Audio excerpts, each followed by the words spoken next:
à tous, bienvenue dans cette nouvelle vidéo en extérieur. Aujourd'hui on va parler des nœuds. Alors on va vraiment faire une vidéo dédiée aux débutants. Et juste avant, je voulais vous parler un petit peu de mon livre, juste pour vous dire un grand merci à tous ceux qui m'ont fait confiance et qui ont acheté le livre. Et puis si vous êtes intéressé, simplement allez dans la description, les liens sont là. Et puis surtout n'hésitez pas à mettre des étoiles et un commentaire, c'est ce qui aide à propulser le livre dans la sélection d'Amazon. Merci déjà pour ça et on passe de suite à la vidéo. Comme vous l'avez vu dans le titre, la vidéo est dédiée aux débutants. Donc au niveau des nœuds, il y a effectivement des centaines de nœuds, tous plus compliqués et utiles les uns que les autres. Mais je me suis dit que plutôt que d'en connaître 200, il valait mieux en connaître 4 ou 5 vraiment bien et être capable de les utiliser et de les dériver selon nos besoins, selon les situations. Pour ça, je suis parti d'une petite mise en situation justement.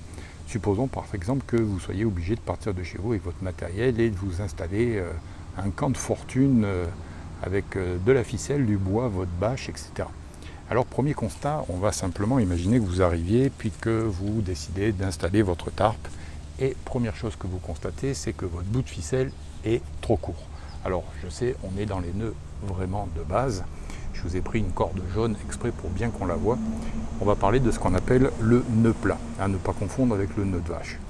Alors le nœud plat, c'est très simple, c'est que vous allez faire 2 boucles et que ces 2 boucles vont s'entrelacer comme ça. Donc on va faire ça simplement. Je pense que tout le monde le connaît plus ou moins. Simplement vous avez juste à passer par-dessus. Puis une fois que vous êtes ici, il vous suffit de faire donc cette fameuse boucle et de repasser à nouveau par-dessus, puisque là on va se retrouver effectivement avec, comme vous pouvez le voir, donc cette fameuse boucle entrelacée. Avantage de ce nœud, avantage du nœud plat, c'est que vous allez pouvoir donc lier 2 cordes, un bout de corde trop court, vous allez pouvoir le lier, mais en même temps c'est qu'il est facile à défaire puisqu'il suffit de pousser pour être capable de redéfaire. Alors ce que je vous conseille, c'est pas simplement de regarder la vidéo, c'est peut-être de la mettre en pause, d'aller chercher un bout de ficelle et de faire la même chose que moi et de le répéter, puisque comme on vous l'a souvent dit, c'est à force de faire qu'on finit par savoir faire les choses.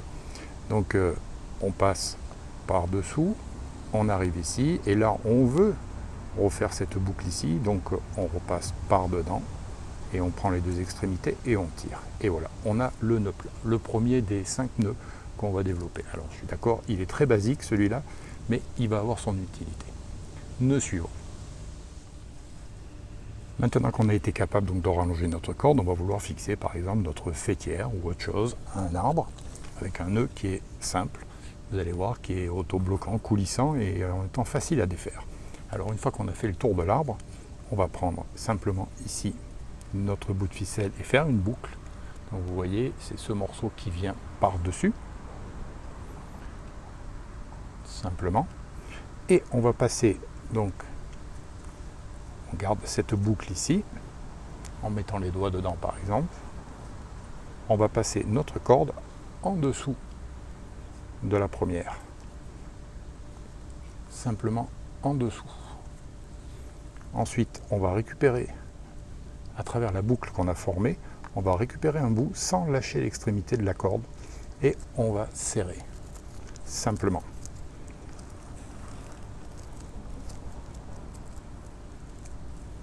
Et on se retrouve avec un nœud coulissant qui va permettre d'avoir un point d'accrochage très solide. Et en cas de nécessité, si par exemple vous devez défaire votre tarpe, vous devez partir et pour ne pas avoir à couper de corde ou à se défaire un paquet de nœuds incompréhensibles, il suffit de tirer là-dessus et vous avez déverrouillé votre corde. On va se le refaire. Donc la boucle par-dessus, on passe en dessous, on revient ici, donc on tient notre boucle ici, on est passé en dessous de notre corde, on vient attraper le morceau ici sans lâcher l'extrémité et on serre. Et on vient d'avoir un nœud qui va nous permettre de fixer très solidement l'extrémité du tarpe par exemple, et un nœud qui pourra se défaire simplement comme ça.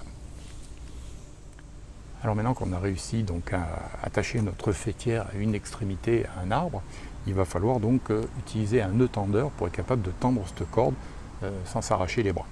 Donc sur la partie fêtière, sur la partie, non pas l'extrémité de la corde, mais sur la partie fêtière, la partie qui soutient la fêtière ou autre chose, vous allez simplement poser les doigts sur la corde et faire une boucle, comme ceci.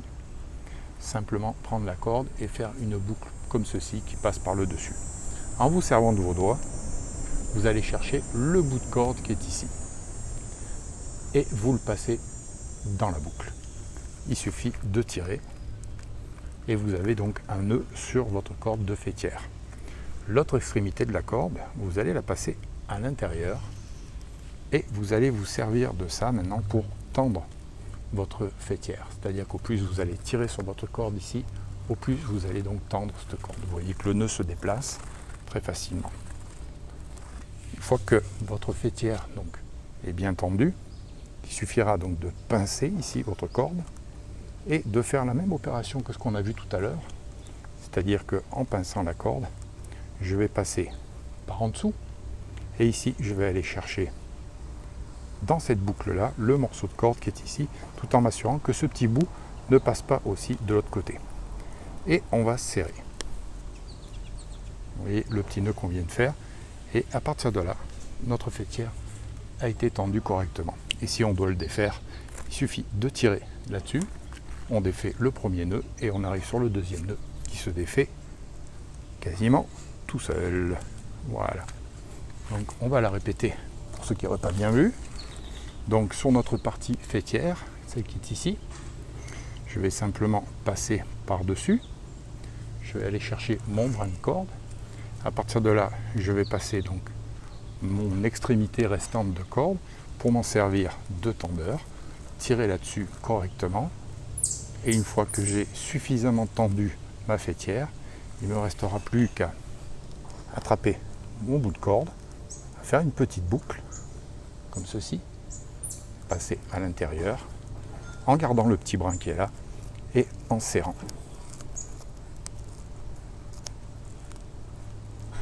Et à partir de là, je me retrouve avec un nœud, donc un nœud coulissant qui m'a permis donc de tendre très sérieusement ma faîtière. Et en cas de nécessité, je défais ça et je suis parti avec ma corde. Maintenant qu'on a réglé nos problèmes donc de fixation, de tarpe et de tension, on va faire un petit nœud bonus, on va faire un nœud de cabestan. Donc ça va vous servir de point de départ. Si vous voulez faire quelque chose avec votre ficelle, on va voir après un autre nœud. Mais ça va être un point de départ qui va vous permettre quand même d'attacher votre corde solidement, sans pour autant la sacrifier, être obligé de la couper. Donc vous allez voir, c'est extrêmement simple. On va passer donc par-dessus notre bout de bois et on va amener notre bout de ficelle par-dessus le premier brin. Vous voyez, je passe par-dessus le premier brin. Donc on a simplement fait une boucle autour de notre bout de bois et on va faire une deuxième boucle, mais cette fois-ci, la boucle ici, le deuxième brin qu'on va avoir, on va le faire passer en dessous de cette boucle ici, simplement. Et à partir de là, il suffit donc de serrer et le nœud est auto-serrant. Donc c'est ce qu'on appelle un nœud de cabestan. On va le refaire tout simplement. Donc si vous avez votre corde en main, c'est très simple. On passe par-dessus notre bout de bois. Ici, on vient en dessous et on vient appuyer donc notre corde sur le premier brin. Donc déjà, on crée de la friction, on crée de la tension. Et on va aller récupérer pour la deuxième boucle. On va aller se donner un peu de jeu ici pour être capable de passer en dessous. Donc les deux brins sont parallèles et à ce moment-là, on n'a plus qu'à serrer. Ce qui veut dire que si vous avez besoin d'avoir un point de départ pour quelque chose, un assemblage quelconque, vous vous retrouvez avec quelque chose de très costaud du moment qu'il y a de la tension et c'est quelque chose qui peut être défait. Donc là, comme c'est une corde synthétique, forcément ça se défait très facilement. Mais on va voir maintenant de suite une autre façon d'utiliser une utilité de ce fameux nœud de cabestan. Alors, dernière utilisation de la corde, dernier nœud dont je vais vous parler, c'est un nœud qui va vous permettre d'attacher simplement deux bouts de bois ensemble. À vous après de voir toutes les utilités que ça peut avoir, la façon dont ça peut être développé et tout ce que vous pourriez avoir besoin d'attacher. Mais je pense qu'avec ça, on est capable donc, de monter un hamac, une tente, une faîtière pour son tarpe, mais par la suite on est capable, une fois qu'on a le nœud de cabestan, on est capable d'attacher donc une corde solidement quelque part pour la mettre en tension, en sachant qu'on pourra la récupérer sans problème. Et maintenant ce qu'on va voir avec le nœud de breulage, c'est la façon d'assembler deux morceaux de bois ensemble avec l'aide de notre corde. Donc toujours pareil, On va partir avec notre nœud de cabestan qu'on vient de voir à l'instant. Donc très simple à faire, qui va être notre point de départ pour attacher nos 2 morceaux de bois. À partir de là, j'ai un point donc d'attache costaud, résistant, et je vais pouvoir placer donc mon bout de bois, mon fameux bout de bois que je vais pouvoir solidariser avec le premier. Donc là, pour ce faire, vous allez voir comme c'est très simple. On va simplement passer dessous, dessus, dessous, ici. Vous pouvez le voir. C'est extrêmement simple.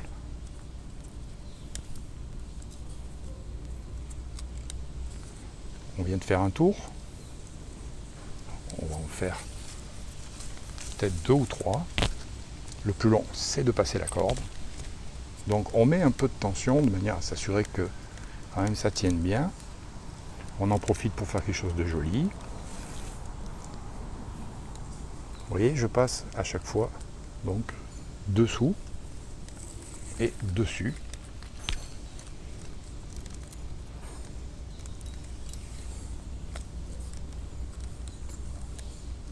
Et on va s'arrêter là pour la démonstration. À partir de là, on va faire l'inverse. C'est-à-dire qu'on va passer donc dessous ici, dessus ici. Donc on repart dans l'autre sens. Et si on avait 2 gros morceaux de bois, eh bien la corde qui passe en dessous ici va permettre à chaque fois de tendre les 3 passages qui ont déjà été faits précédemment, puisque on va les serrer. On va faire la même chose, on va simplement se faire 3 tours. Vous voyez qu'on est à l'envers, c'est-à-dire que là on passe en dessous où on est passé au-dessus tout à l'heure, et on serre. Même opération ici. On passe en dessous.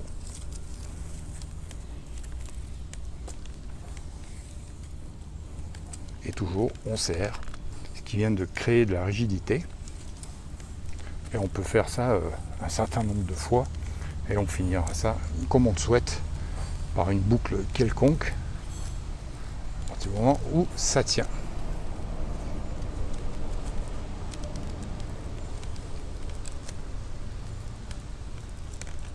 Voilà. Je n'irai pas plus loin que ça puisque je ne veux pas perdre ma ficelle. Voilà, comme vous pouvez le voir, le nœud est résistant. Les 2 morceaux de bois ne vont pas s'en aller. On est capable de les tordre si vous avez besoin de faire quelque chose qui soit un petit peu incliné. Et puis à ce moment-là, il suffit de serrer un peu plus. Une fois que vous l'avez mis dans la bonne position, vous serrez et puis ça va se bloquer dans cette position-là. Si vous voulez que ça se fasse encore un petit peu mieux, vous pouvez faire un petit méplat sur les 2 morceaux de bois, de manière à ce que ces 2 morceaux de bois, ça touche un petit peu plus et qu'il y ait un peu plus de friction, sans aller très loin, juste faire un surface plat, etc. Donc là, vous avez maintenant un nœud de brelage qui va vous permettre facilement, avec n'importe quelle corde, d'assembler des morceaux de bois et peut-être de vous bâtir un abri. Donc pour ma part, je n'irai pas plus loin au niveau des nœuds. Comme je vous l'ai dit, il existe une multitude de nœuds. Et je pense que si tout le monde était capable de pratiquer ces nœuds-là, de les connaître, d'être capable de les faire sans avoir besoin d'y réfléchir, vous verrez que c'est quand même relativement pratique. Sur ce, on va s'arrêter là. Merci à tous d'avoir regardé la vidéo. Et on se retrouve très bientôt pour d'autres petites aventures et d'autres petites astuces. Merci à tous, au revoir.